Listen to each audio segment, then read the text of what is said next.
Hey yo, what's up mga ka-hamster? Update po tayo sa ating mga pups ni Trico, ni Mami Trico.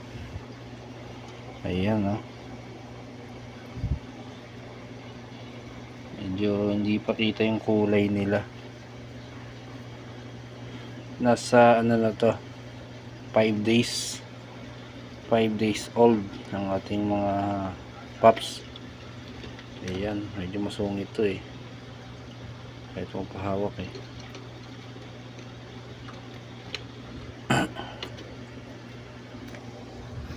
Bali yung 10 nating mga pups nga pala is ngayon ay 5 na lang.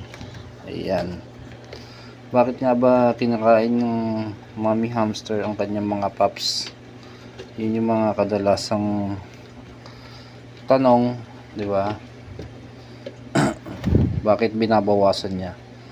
Usually ang pinaka pagkakaalam kong dahilan dyan is alam din kasi ni mommy hamster na weak yung anak niya, na parang ayun yung pinakaunang reason, weak, kaya ganun, ginagawa niya, minumukbang niya na lang, kaya binabawasan niya.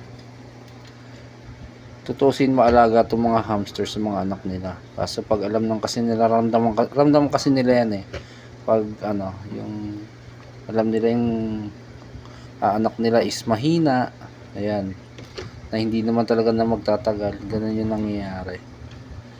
O kaya sobrang stress ni mommy hamster, ayan, laging sinisilip, ayan, yun yung mga madalas na reason kung bakit namamatay bakit kinakain ni mommy hamster yung kanyang mga pups.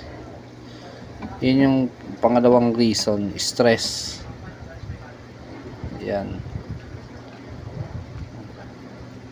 Pero ang pagkakalam ko talaga sa mga napanood ko rin, mga nabasa ko, is yun nga, pag alam niyang weak yung anak niya, yun nga, kinakain niya na lang.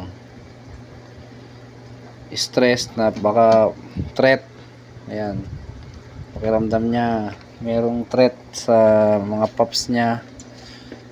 Yan. Pangatlong reason, gutom. Yan. Gutom yung ating hamster, kaya nagiging pagkain niya yan. Isa niya rin niya sa